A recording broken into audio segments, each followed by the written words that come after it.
We've got a Seed of Skill. Can't go wrong with Seed of Skill.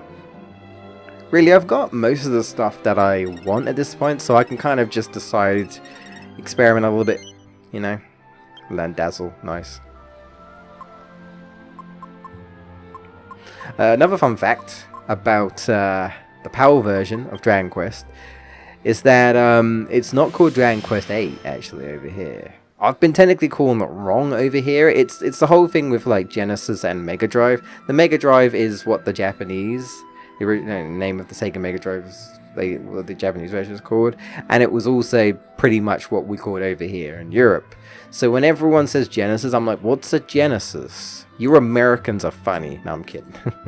But I am aware of the, you know, Genesis does what Nintendo don't, and you can't really do that with Mega Drive, so... But, look, alright, I grew up with my Mega Drive 2, and my friends had Mega Drive 1, the first version. So, it's Mega Drive to me, man. But I bet if I put Mega Drive, as opposed to Genesis, in the title of a video, I bet people would search Genesis more than Mega Drive. I bet. Just a hunch.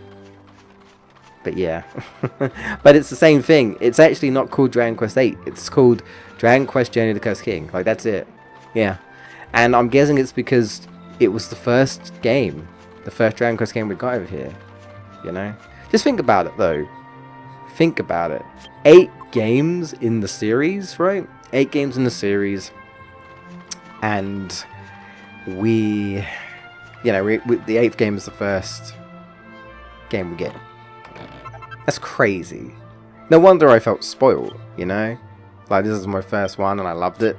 And a lot of people say that, like, Dragon Quest VIII kind of, you know, takes some tropes from the previous games, and that's sort of like why people like it, because it's kind of like a, hey, we'll take a lot of, I guess, a lot of the good stuff and shove it into this game. But a lot of people say the story is weak. The story is okay. I don't mind it. It's nothing too crazy, I would say. I kind of more prefer the characters and their personalities as opposed to the actual story. Like, I'm more interested in how they act and stuff, you know? As opposed to paying attention to what the story is. You know, I love the interactions of Yangus and King Trode and stuff, you know? The only person I don't really care for is probably Angelo. Which I hear he got replaced. I hear Yangus got replaced with Angelo in Dragon Quest Heroes 2, and I'm like, oh no. That means he's probably going to be, like, flirting with Jessica, and that's going to trigger me. No, it's not going to trigger me. Alright, so now we are going to go, I think... I mean, I don't know what else I'm trying to do here. What am I doing? What is Past J doing? I don't know. Yeah, we are going to what I like to call the Island of Slimes, or what a lot of people call it, the Island of Slimes. I think it does have a name, but I can't remember off the top of my head. But basically, this little island high up in this area, basically kind of near to where Arcadia is, it's that area. You can see the like autumn trees and stuff. I still love the look of this game. Like, I still think this game looks really, really nice, especially for its time. I think it's one of the nicest looking PS2 games, for sure. There are certain areas that might look a bit better, and the, you know, the grass texture is a bit just kind of eh. But for what it is, especially the characters, I think, you know, it's pretty good, in my opinion. I don't know. Dragon Quest XI looks really good as well. You know, and that's with modern consoles, so... So, the reason why this place is called the Slime Island, as you can probably guess, you encounter nothing but slimes. Almost. Almost. Now, I want to say this is post-game, or you have to get further into the game. But that actually changes. So, you can actually encounter dark saber cats. For some reason. And you can also counter all of these. Yeah, look how many liquid metal slimes there are. 6 liquid metal slimes and 1 metal king slime. Yeah, this is kind of like the big place. So if you are lucky enough to encounter this, then it's like, okay, we gotta nail these liquid metal slimes before they can run away. Unfortunately, this is most likely going to happen. Okay, 2 stayed. I guess two out of 6 isn't bad. Yeah, for me, the Metal King slime almost always leaves. I want to say you can encounter the Metal King slime on its own. The problem with this place, right, is that it has every single slime. That includes heal slimes, cure slimes, king cure slimes, she slimes, normal slimes. I don't think the dark slimes are here yet, but they will be. The dark slimes will be here. Nice. Nice, we got 2. That's 20,000. 20,000 experience there. But yeah, it can be a good thing, but you got to be patient. You can be really lucky, or you can just keep encountering normal slimes. Of course, we've got the metal slimes as well. So again, it's kind of a hit and miss. It's like you could come here and grind, which most of the time I do, because at the same time I feel like any other area is still kind of like a hit and miss. Really, there needs to be an area where it's nothing but liquid metal slimes or king slimes, but I'm pretty certain there isn't. It's the same with the Dragon graveyard. If you go there, there's a chance that you encounter a metal king slime, and I think there's a chance you encounter maybe 2 at the same time, maybe. But I'd still probably say this is one of the best places, if not the best places to grind at this point. Take your pick, really. I would honestly say either here or maybe the Dragon graveyard if you want to try your luck against the Metal King slimes. But again, at least if you're exploring the islands, there's a good chance you'll encounter liquid metal slimes in general. So take the opportunity, man, I say. And now we've got the Conqueror's Axe, which I think might be the strongest weapon for Yangus. So if you're an axe user, highly recommend it.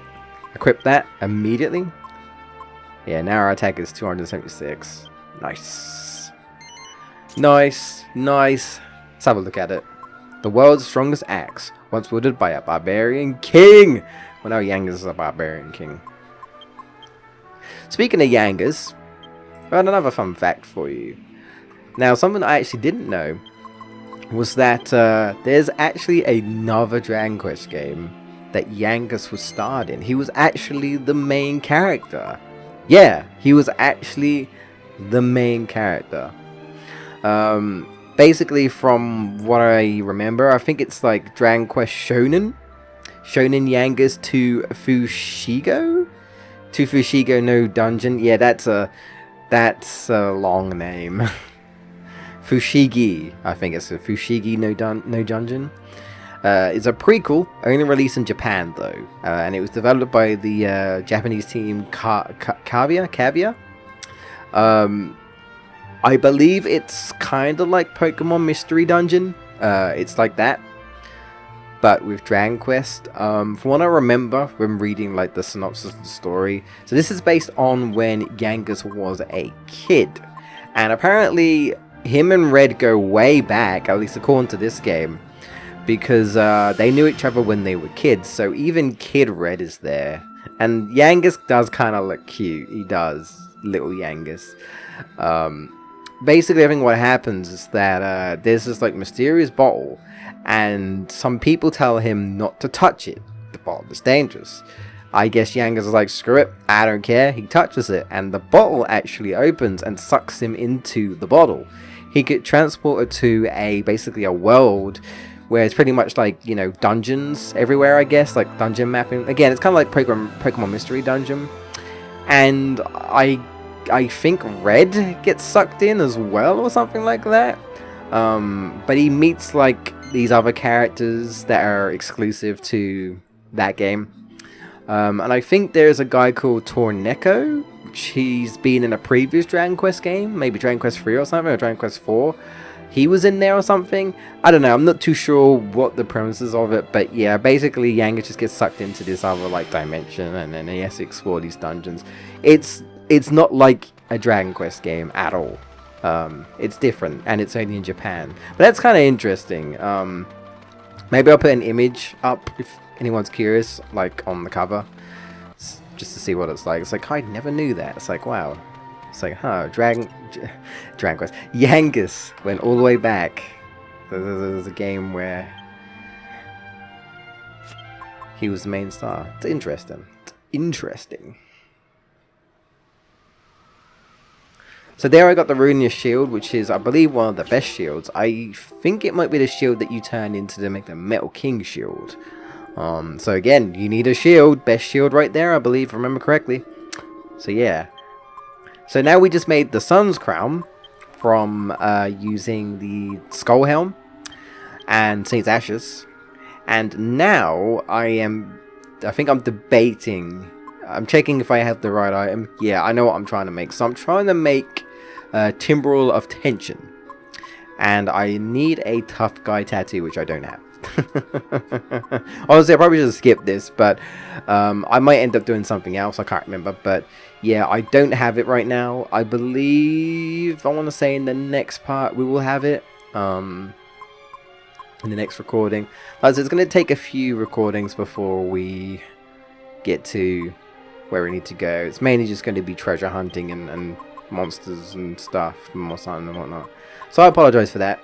But like I said, I'll try my best to keep it interesting, and you know, I'm well aware that I do ramble, and I'm well aware that a lot of people don't like that, and who knows, that's probably why a lot of people don't watch my videos, because they hear my voice and I'm like, oh my god, shut the F up. And I'm like, I don't blame you. I don't blame you. I think it runs in my family. Like, my nan talks a lot. My mum used to talk a lot. I'm pretty quiet, really, normally. And you're probably thinking, there's no way. But when it comes to video games, I just have so much to talk about. Because video games is just a big part of my life. It's my passion. You know, and one of the reasons why I wanted to do YouTube is because I wanted to meet likely gamers. And, you know, I only had a few friends, and you know, when you're at schools, kids can be cruel, and a lot of people don't just think you're just geeky and you're nerdy and you shouldn't play video games and all that jazz. The YouTube was a way for me to connect with other people like me, other gamers, people that are not going to judge me. You know, I mean, there's still going to be those trolls. There's still going to be some horrible people out there, but this is also a way of, like, again, interacting with like-minded people, and that's like one of the reasons why we did YouTube as a team. And mainly we had fun, and we wanted to share our passion for our favorite video games. And yeah, we were hoping that people might be able to, you know, join in with us in some shape or form, you know, put a smile on someone's face, you know. Didn't quite work out, but I'm still here for now. So now we're going to be recruiting this big ass troll right here. I don't know why I tried not to swear before, because I just swore there, but oh well. I mean, ass is butt, but nah, well, whatever. It's still classed as swearing, really. So, or as we like to call Arsenal, like the team Arsenal, football team Arsenal. Asshole. I'm so British. Oh, you asshole. So American. I gotta say asshole. You asshole. There you go. There's that Britishness coming in. We're getting a look at Serpent's Bite. Honestly, it's strong. It looks cool. Twin Dragon Lash, probably still better. Mainly because Twin Dragon Lash hits, you know, weaker, arguably. But there isn't too much difference, I would say. And Serpent's Bite is going to consume more MP. So I feel like overall Twin Dragon Lash is the better use of, you know, power and magic consumption. So yeah, we're going to be getting this troll. He's going to be essential for our big brawler team, basically, our heavy hitters. So we're going to need him. Again, these guys all have a beefy HP. They don't go down easily. They do not. I think his defense can be lowered. I think I just got unlucky there. This guy has Desperate Attack, which is basically your critical hit. And so does the Gigante we recruited before. And if you're lucky enough for all of them to get Desperate Attacks, well, yeah. Look at that. 99 HP as the most HP. Yeah. Troll Patroller, Boss Troll, part of the Demon family. Yes, join my team. Now, I don't know if I've done it yet.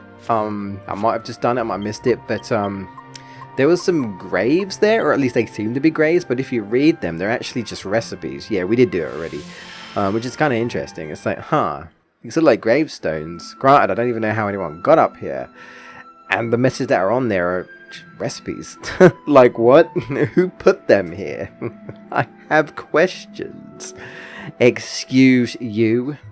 So I think we might be going to the last area right now, for now. And then we will be actually just kind of hunting on the ground. So you're going to be seeing a lot of saber cat.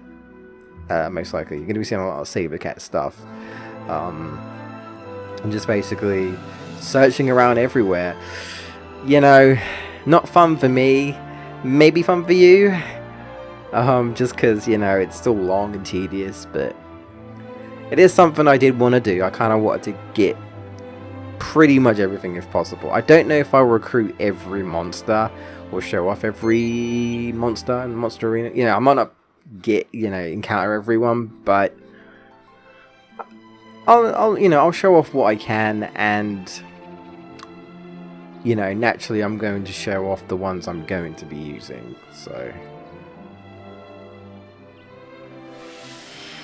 So this area apparently was where one of the sages lived or something. It must have been like years ago. And here's where you can find information on the sages. There's like a stone tablet, which I think you can miss. At least I want to say you can miss. But it gives you a little bit of tidbit about the sages, where they were supposed to be. Obviously now they're all dead. Well, almost all of them currently. But we're mainly here because there is treasure. That's why we're really here. And my throat is killing me, so I'm glad this part's going to be over soon. That Shining shot coming through. Well, at least I didn't talk about all of my facts. So it means we've got some stuff to talk about in the next part. Is there maybe one fact I can drop on you guys before we end this part? Let's have a look here.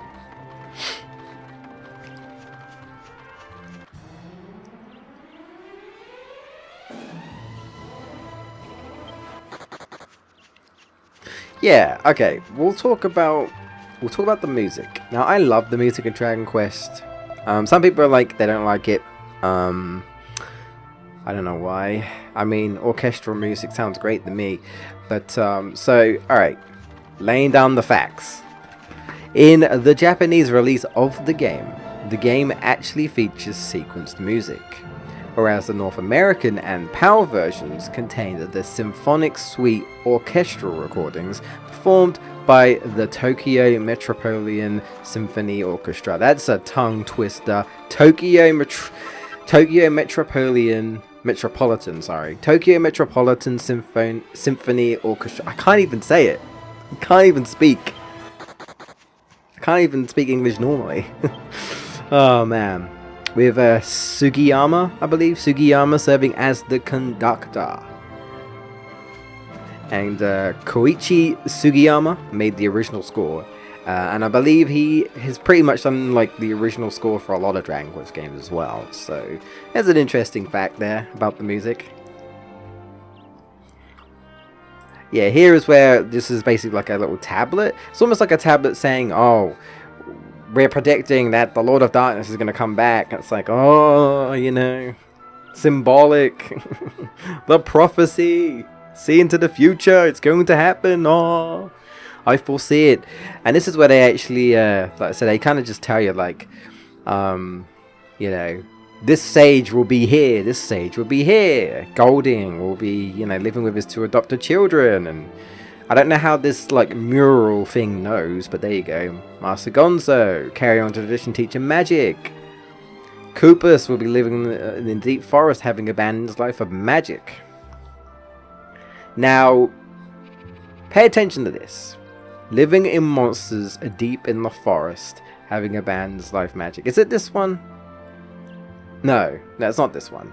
I don't think it's this one. I think this is over two things. I want to say this is referring to the wizard guy, the Seeker, I think it was called, or the Seer, who was in the where the spring, the mystical spring is, or it could be talking about this next location we're going to go. I will just say there is a location we're going to go next that we can only find by flying, and it's actually an interesting village full of monsters and humans. Yes, it's interesting, and I believe one of the mages are there. And this village is deep in a forest, so I think it was referring to that. It probably was, because I don't think the seer is a mage, a sage. I'm pretty certain he isn't. I mean, he might be related to one of them, maybe, I don't know. So I'm going to assume they meant that. You won't be going to that village just yet, but it's an interesting village actually. Let's just say Trode would be really happy. And it's, you know, it's kind of nice. Trode gets like a little moment, you know. Oh, the Hellgator. Alright guys, thanks so much for watching. We'll be back in the next part with more treasure hunting. If you're here, appreciate it. If not, I'll see you guys when we come back to the story. But until then guys, take care, I should say, and I'll see you next time.